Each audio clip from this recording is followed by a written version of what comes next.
Navita classes में मैं doctor नवीन कुमार आप सभी साथियों के समक्ष फिर से एक इम्पोर्टेंट जो एचपीएससी की अनाउंसमेंट है। आज जो अनाउंसमेंट की गई है वो काफ़ी बच्चों का जो मनोबल था, जो कैंडिडेट इंटरव्यू तक पहुंच चुके थे, सब्जेक्टिव जो टेस्ट था या सब्जेक्ट नॉलेज टेस्ट क्वालिफाई किया था जिन कैंडिडेट ने, वो पहुंचने के बाद उन कैंडिडेट को बाहर का रास्ता दिखा दिया गया है कमीशन के द्वारा। अब बाहर का रास्ता दिखाने के काफ़ी रीज़न हैं। पहली जो मेरी अगर अगर राय सुने आप, वो ये है, अगर कैंडिडेट के डॉक्यूमेंट में प्रॉब्लम है तो मुझे लगता है कि जो फर्स्ट स्टेप था, स्क्रीनिंग टेस्ट था, उसी में उन कैंडिडेट को वो आगाह कर देना चाहिए था कि आपकी ये प्रॉब्लम है और आप इसको इस तरीके से सॉर्ट आउट कर सकते हैं, या आप ये डॉक्यूमेंट सबमिट करवा दीजिए ताकि आपका कैंडिडेचर जो है वो सेफ रहे या रिस्टोर हो सके। लेकिन कैंडिडेट ने सब्जेक्ट नॉलेज टेस्ट भी दे दिया है। सब्जेक्ट नॉलेज टेस्ट क्या है, वो 35% का जो मिनिमम क्वालिफिकेशन था वो भी क्वालिफाई कर लिया। इसका मतलब जो कैंडिडेट है वो तो ठीक है, उसमें कोई प्रॉब्लम नहीं है। तो उसके बाद उस कैंडिडेट को बाहर का रास्ता दिखाना, आई थिंक ये सबसे बड़ी मुझे लगता है कि प्रॉब्लम है। और इस प्रॉब्लम जो अभी हुई है उस पर थोड़ा वर्क करने की ज़रूरत है कि या तो कमीशन को वर्क करने की ज़रूरत है या कैंडिडेट को वर्क करने की ज़रूरत है। मेरी अगर राय देखी जाए तो वो है, कैंडिडेट को खुद से वर्क करना चाहिए इन चीज़ों के ऊपर। जब भी कोई इसी तरीके का कोर्स करे तो उसमें आप पहले कैरियर काउंसलिंग क्लासेज लें या किसी एक्सपर्ट का सहारा लें, ताकि आपको पता हो कि जब भी आप कोई एग्ज़ाम देंगे या पीजीटी या टीजीटी के लिए एग्ज़ाम देंगे, वेदर यू आर एलिजिबल और नॉट। ठीक है। अब मैं जो डिस्कस करने जा रहा हूँ वो आज ही की डेट में क्या है, फाइन आर्ट के कुछ जो कैंडिडेट है उनको क्या किया, कमीशन ने बाहर का रास्ता दिखा दिया है। अब जब बाहर का रास्ता दिखाया है तो डेफिनेटली क्या होगा, उन कैंडिडेट के जो फैमिली है या उनकी जो परिवार है, ठीक है, उन पे बहुत बड़ा झटका लगा होगा इस चीज़ को देखते हुए, क्योंकि कैंडिडेट ने स्क्रीनिंग क्वालिफाई किया। स्क्रीनिंग क्वालिफाई करने के बाद उसने सब्जेक्ट नॉलेज टेस्ट, और अब वो इंटरव्यू फेस करने वाला ही था, उससे पहले उसको बाहर निकाल दिया। ये कैंडिडेट वो कैंडिडेट है जो फाइनली रिजेक्ट कर दिए गए हैं कमीशन के द्वारा। ये फाइन आर्ट का सब्जेक्ट है। फाइन आर्ट में क्या किया, जो रेस्ट ऑफ हरियाणा और जो मेवात कैडर के ये कैंडिडेट हैं, इनको बाहर का रास्ता दिखाना या दिखा दिया गया है। देखिए, लगभग 5 कैंडिडेट हैं। इनका रीज़न क्या हुआ है, मैं अब आज इस वीडियो में बहुत डिटेल से डिस्कस करने जा रहा हूँ।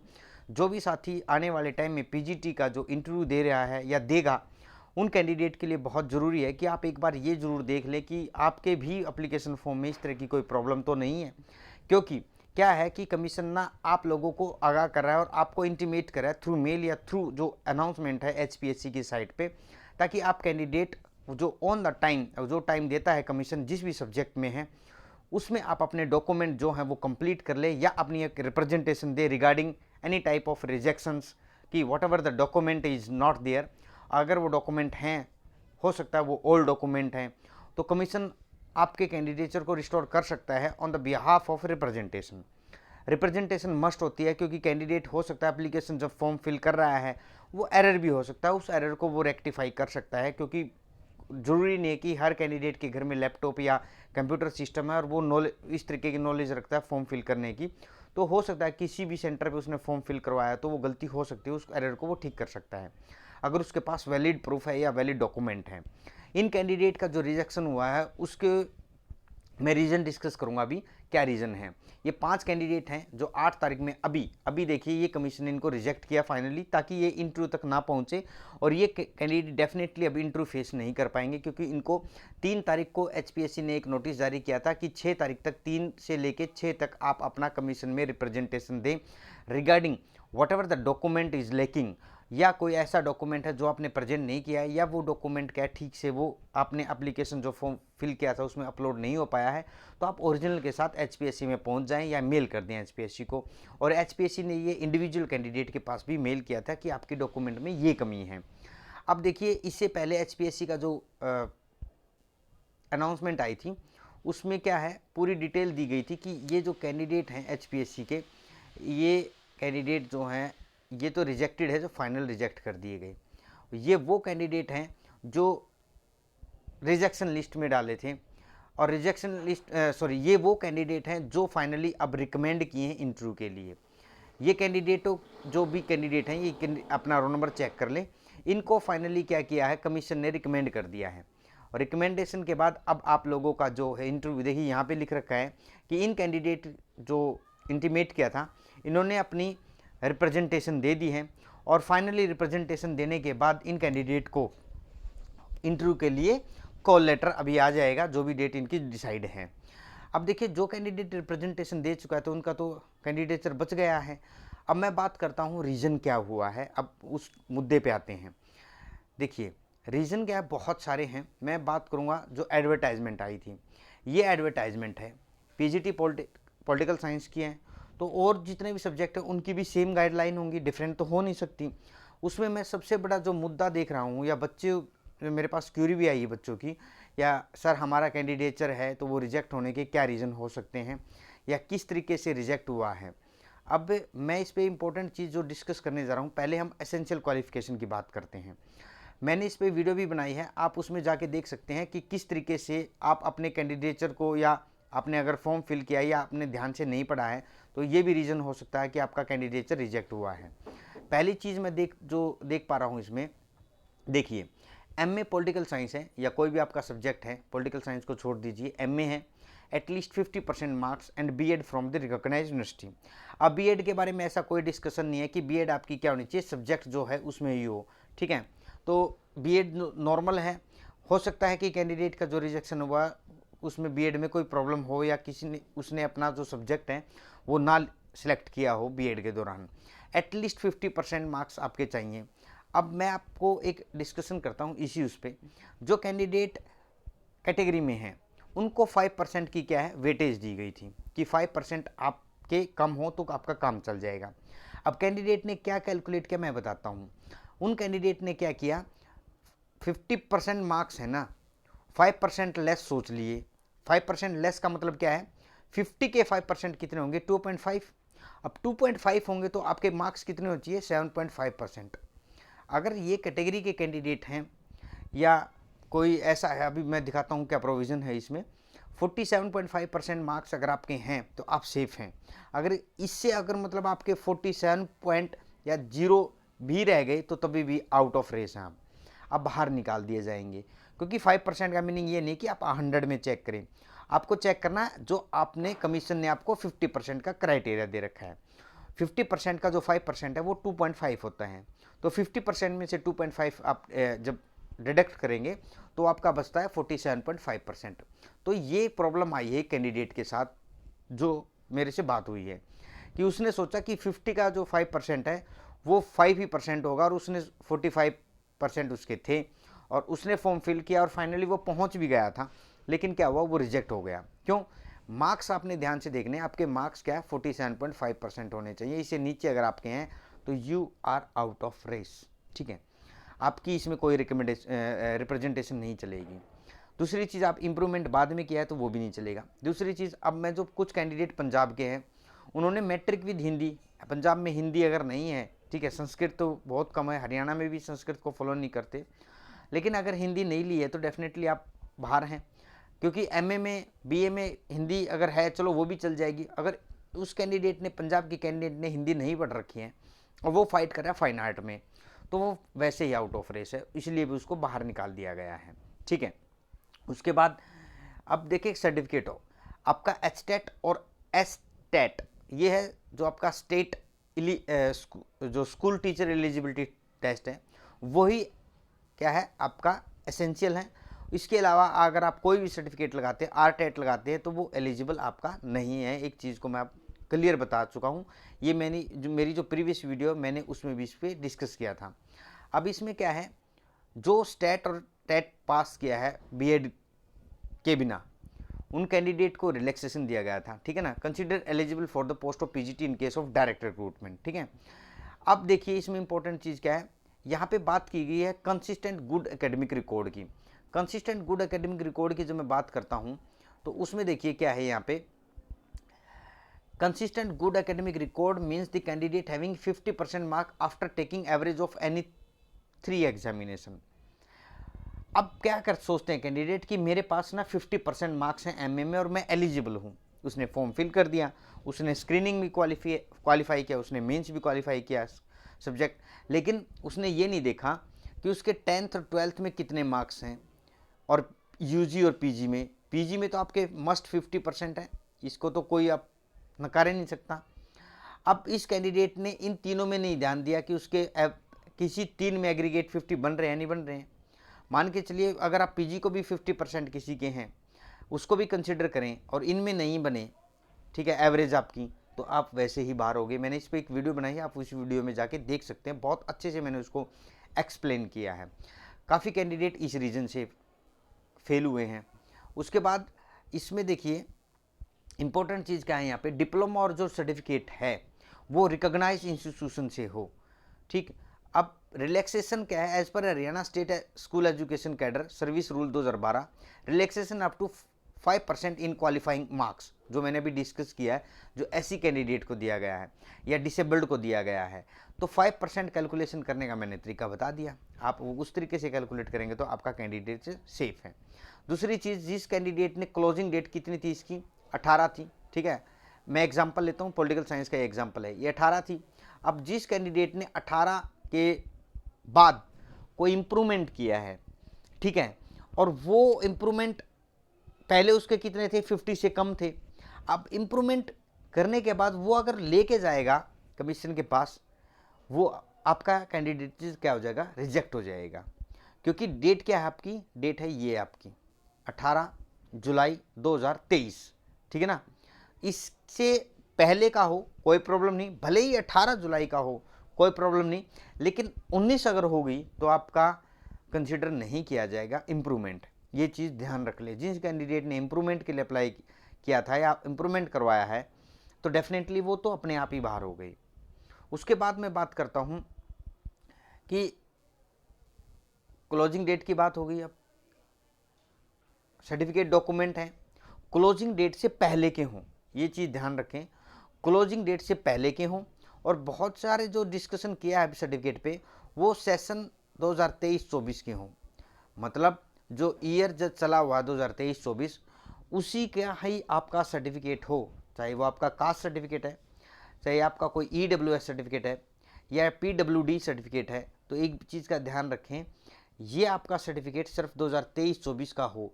अगर इससे पहले का आपने अपलोड किया है तो आप जब भी कमीशन आपको रिप्रेजेंटेशन के लिए बुलाता है तो आप उस चीज़ को तैयार करवा ले, आपका कंसिडरेशन हो सकता है।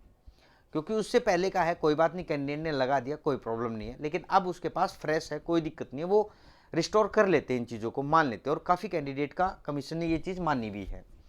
उसके मैं बात करूँ, अब देखिए यहाँ पे क्या लिख रखा है, द कैंडिडेट, जो कैंडिडेट है, prescribed essential qualification are minimum, जो आपकी जो क्वालिफिकेशन मेंशन की रखी है ना वो मिनिमम है, and mere possessions of the same does not entitle the candidate to be called for interview. ये क्या था, ये पहले जब पीजीटी की भर्ती होती थी डायरेक्ट इंटरव्यू होता था उनका, तो उसके लिए है। इसमें अब सब्जेक्ट नॉलेज टेस्ट जब से आ गया है तो अब ये जो पॉइंट है ये रिडंडेंट हो जाता है यहाँ पे, क्योंकि आपका स्क्रीनिंग हुआ है, फिर आपका मेंस हुआ है, फिर आपका इंटरव्यू हो रहा है, तो इसलिए मिनिमम क्वालिफिकेशन अगर आपकी है तो आप सेफ हैं, इसमें कोई प्रॉब्लम नहीं है। उसके बाद मैं एक इम्पॉर्टेंट चीज़ डिस्कस करने जा रहा हूँ कि आप स्क्रीनिंग टेस्ट को छोड़ दीजिए, हम बात करेंगे सब्जेक्ट नॉलेज टेस्ट पे। सब्जेक्ट नॉलेज टेस्ट में क्या है, आपका इम्पोर्टेंट पॉइंट है जो है, ठीक है, आप शॉर्ट लिस्ट कर दिए गए थे, आपके 35% मार्क्स आए थे, कोई प्रॉब्लम नहीं है, आप सेफ थे, लेकिन डॉक्यूमेंट की अब प्रॉब्लम आ गई है। अब यहाँ पे जो हम मेन मुद्दा डिस्कस करने जा रहे हैं वो क्या है, वो देखिए। इसमें सबसे बड़ी प्रॉब्लम क्या है, रिलैक्सेशन की है, एज रिलैक्सेशन की है।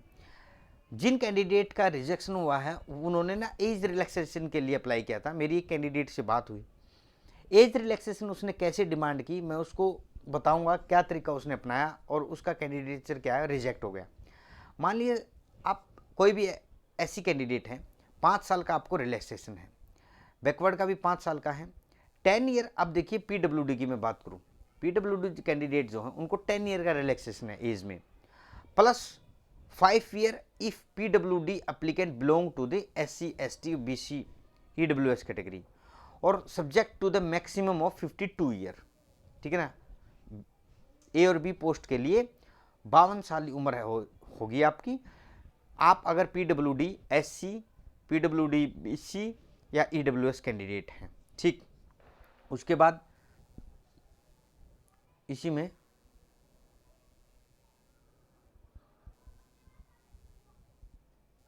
एक्स सर्विसमैन का तो कोई कैंडिडेट से मेरा डिस्कशन नहीं हुआ। अब देखिए पर्सन हु हैव ऑलरेडी, ये इंपॉर्टेंट पॉइंट है जिनका रिजेक्शन हुआ है। Person who have already worked और presently working on ad hoc contract work charge daily wages basis in any department, board, corporation of Haryana government including the government aided and government aided, मैं बार बार बोल रहा हूँ including government aided institution under Haryana government. आपका किसी तरीके का जो work experience है वो सिर्फ हरियाणा गवर्नमेंट का या एडिड कॉलेज का ही उन्होंने क्या किया है, कंसिडर किया है। अब इसी के बेसिस पे वो कैंडिडेट अपना एज रिलैक्सेशन डिमांड कर रहा है। Relaxation in age equal to the number of completed year only on equivalent post on ad hoc contract excluding the period of break. ठीक है ना, मैक्सिमम एज आपको 52 दी जाएगी, 52 तक आप अप्लाई कर सकते हैं। अब कुछ ऐसे कैंडिडेट हैं उन्होंने क्या किया, एक्सपीरियंस जो सर्टिफिकेट है उनका काफ़ी साल का एक्सपीरियंस सर्टिफिकेट है, उस चीज़ को तो नहीं देखा, ऊपर से उन्होंने ये भी चेक नहीं किया कि आपकी जो एज बार है वो 52 ईयर है। अब कितना भी आपका एक्सपीरियंस है, 20 साल का एक्सपीरियंस है, तो वो आपको रिलैक्सेशन थोड़ी दिला सकता है। रिलैक्सेशन की भी लिमिटेशन है। 52 ईयर के बाद आपका रिलैक्सेशन खत्म हो जाता है, आपका कोई भी एक्सपीरियंस उसके बाद नहीं लगेगा। एक्सपीरियंस जो सर्टिफिकेट है वो इसके बारे में ये दे रखा है एक्सप्लेनेशन कि वो वेरीफाइड करवाई। अब जो सबसे बड़ा रीज़न बताता हूँ यहाँ पे, जो कैंसिल हुआ है कैंडिडेचर, जिस कैंडिडेट ने एज बार के लिए या रिलैक्सेशन के लिए अपना सर्टिफिकेट लगाया था उन्होंने पहले HPSC से वेरीफाई नहीं किया। आप जब इन चीज़ों के लिए अप्लाई कर रहे हैं तो आप जो लास्ट ईयर है या लास्ट डे है उसमें अप्लाई आपने किया, आपने ये पॉइंट ध्यान से नहीं देखा कि HPSC से आपको क्या करना है, वेरीफाई करवाना है वो कि आप एज रिलैक्सेशन डिमांड कर रहे हैं। जब आपको HPSC वेरीफाई कर देगा तब आप वो डॉक्यूमेंट अपलोड करना था एप्लीकेशन फॉर्म में, और यही रीज़न हुआ कि आपका कैंडिडेचर रिजेक्ट हो गया। ठीक है, ये एक बहुत बड़ा मुद्दा था। Relaxation in age, the experience certificate shall be got verified by HPSC from the concerned appointing authority. ठीक है ना, अब आपने क्या किया, जो HPSC है वो उसको क्या वेरीफाई कर रहा है सारी चीज़ों को। अगर आप उसको पहले वेरीफाई करवा लेते, पहले चेक करवा लेते कहीं किसी भी तरीके से, तो आपका कैंडिडेचर बच जाता, वहाँ पे सेफ रह जाते, और हो सकता था आप इतने टाइम आपको वेट करने की ज़रूरत ही नहीं पड़ती। अब इसमें क्या है कि कैंडिडेट सोचेंगे कि नहीं, the experience certificate of equivalent post issued by appointing authority department government corporation government aided institution only shall be valid before grant of benefit of relaxation in age. Experience certificate shall be got verified by HPSC from the concerned appointing authority. ठीक है ना, HPSC की जो concerned appointing authority है उससे ही इसको verify करवाना है, ये चीज़ ध्यान रखें इसमें। अब काफ़ी कैंडिडेट ने क्या किया, क्रॉस अप्लाई किया है, कैटेगरी उनकी BC है, SC है या कोई भी है, उन्होंने, ठीक है आपको रिलैक्सेशन मिलेगा फी में, एक चीज़ का ध्यान रखना। उन कैंडिडेट ने क्या किया, अब जो कैंडिडेट हरियाणा में क्या मान के चले कि बार है जो वो 52 का है, एज रिलैक्सेशन किसी भी कैटेगरी में लगा लें, वैसे 42 है, 3 साल बेनिफिट है, 5 साल 3 साल जो बेनिफिट दिया गया है। उन कैंडिडेट ने क्या किया, आप जब जनरल कैटेगरी के लिए अप्लाई कर रहे हैं, एक चीज़ का ध्यान रखें, फ़ी कंसेशन आपको मिलेगा, ये तो HPSC ने डिसाइड कर रखा है। मान के चलिए आपकी कैटेगरी में सीट नहीं है और आपने अप्लाई कर दिया जनरल कैटेगरी में, तो जनरल कैटेगरी में क्या होगा, आपको एज बार का जो है वो रिलैक्सेशन थोड़ी नहीं मिलेगा, वहाँ पे आपको सिर्फ अपनी कैटेगरी में ही रिलैक्सेशन मिल रहा है इस चीज़ का। तो इसलिए ये कैंडिडेट भी रिजेक्ट हुए हैं जिन्होंने इस तरीके से किया था कि उनकी कैटेगरी में तो सीट है नहीं, उन्होंने जनरल में अप्लाई कर दिया और साथ में अपना जो एज बार वाला है वो 45 या 46 या 47 या जो 50 जो भी दिया गया है वो शो कर रहा था कि हम इस एज तक रिलैक्सेशन ले रहे हैं। ऐसा नहीं होगा, एज के मामले में आप जनरल कैटेगरी में काउंट हो गए। फी स्ट्रक्चर आपका क्या रहेगा, आपकी कैटेगरी का रहेगा, जब आप अपना कैटेगरी का सर्टिफिकेट उसके साथ अटैच कर देंगे, ओनली फी में आपको रिलैक्सेशन है। आपको एज में रिलैक्सेशन नहीं मिलेगा, क्योंकि आप जो फाइट कर रहे हैं वो जनरल कैटेगरी में कर रहे हैं। ठीक है, ये चीज़ थी आज जो मैंने डिस्कस किया। एक सबसे बड़ा जो मुद्दा है, एक कैंडिडेट है मेरे यहाँ, उससे डिस्कशन हुआ, वो गुड़गांव से हैं। उन्होंने क्या किया, अपने जो इन लॉज हैं उनकी साइड से सर्टिफिकेट बनवा लिया कैटेगरी का। अब आपने जब फॉर्म फिल किया था उसमें क्लियर कट लिखा हुआ है आपका जो सर्टिफिकेट है वो फादर साइड से ही वैलिड होगा। मतलब फादर साइड लड़की है, शादी हो गई है, 10 साल हो गए हैं शादी को, कोई प्रॉब्लम नहीं है।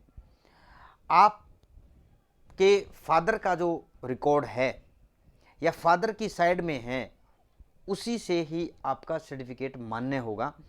और इसी तरीके से बहुत सारे कैंडिडेट रिजेक्ट हो रहे हैं। उन्होंने क्या किया, इनलाज साइड से क्या किया, अपना इनलाज मतलब जो ससुराल वाले हैं उन साइड से अपना सर्टिफिकेट रेडी करवा लिया। ऐसा नहीं है, आपके फादर की जो वो देखी जाएगी। आपके फादर हरियाणा में बहुत बड़ी पोस्ट पे थे, ठीक है, उन चीज़ों से बचने के लिए आपने क्या किया, इनलाज का करवा लिया। इनलाज हो सकता है जॉब ना है, तो आप बेनिफिट लेना चाहते थे, ये बेनिफिट आपको नहीं मिलेगा। इसका रीज़न क्या हुआ, पीपीआईडी से मैच किया गया वो कैंडिडेचर उस कैंडिडेट का, और वहाँ पे वो क्या मिला, फॉल्टी मिला, और फॉल्टी होने के कारण उसको फाइनली रिजेक्ट कर दिया गया। मेरा उनसे काफ़ी डिस्कशन हुआ इस मैटर पे। उन्होंने ये कॉलम नहीं चेक किया था जब फॉर्म फिल किया था कि फादर साइड से ही आपका सर्टिफिकेट मान्य होगा, चाहे वो एससी का है, चाहे वो बीसीए का है, चाहे वो बीसीबी का है। ये चीज़ आप ध्यान रखनी थी आपको। और अभी भी अगर आप जिन कैंडिडेट का अभी तक आप इंटरव्यू नहीं हुआ है, आप अपना कैंडिडेचर जो है वो रिस्टोर कर सकते हैं। अगर आपका होने वाला है या आप सोच रहे कि आपने ऐसी गलती की है, आप अपना फादर साइड से जो सर्टिफिकेट है, कास्ट सर्टिफिकेट है, वो अप्लाई कर दें। वो 48 आवर में आ जाता है, नो प्रॉब्लम, और आप इजी से एचपीएससी उसको कंसिडर कर लेगा। ठीक है, हो सकता है कैंडिडेट ने ध्यान ना दिया हो, लेकिन अब वो इन चीज़ों का ध्यान दे रहा है। अब मैं बात करूँगा, ये था मेन मुद्दा यहाँ पे। अब इसी के अकॉर्डिंग देखा जाए, बहुत सारी चीज़ें हैं। एक्स सर्विसमैन का भी मुद्दा है, जिन कैंडिडेट ने एक्स सर्विसमैन के लिए किया है। तो इम्पोर्टेंट पॉइंट आज के यही थे कि आप है ना, जो भी फॉर्म फिल कर रहे हैं, सबसे बड़ी चीज़ यहाँ पे क्या है, लास्ट डेट आपकी 18 जुलाई थी। 18 जुलाई थी, तो 18 जुलाई तक जो भी डॉक्यूमेंट आपके पास हैं वही कंसिडर किए हैं। उसके बाद के अगर आपने इम्प्रूवमेंट किया है या कोई चेंजेस करवाया है तो वो कंसिडर कमीशन ने नहीं किया है। तो इसलिए आप अपनी रिप्रेजेंटेशन रेडी रखें। अगर कोई भी प्रॉब्लम आती है तो अपने डॉक्यूमेंट अभी अप्लाई कर दें, हो सकता है एचपीएससी डेफिनेटली उसको कंसिडर करेगा। इसी के रिगार्डिंग अगर आप किसी को भी कोई भी प्रॉब्लम है इसी तरह की, नविता क्लासेस चैनल पे आप कमेंट सेक्शन में कमेंट कर सकते हैं, ज़रूरी होगा, और हम चाहेंगे कि वो बहुत जल्दी ही हम आपकी प्रॉब्लम को रिजॉल्व करें। अगर आप चैनल पे नए हैं, चैनल को लाइक शेयर सब्सक्राइब करना ना भूलें, और वीडियो के अंत तक बने रहने के लिए आप सभी साथियों का बहुत बहुत धन्यवाद।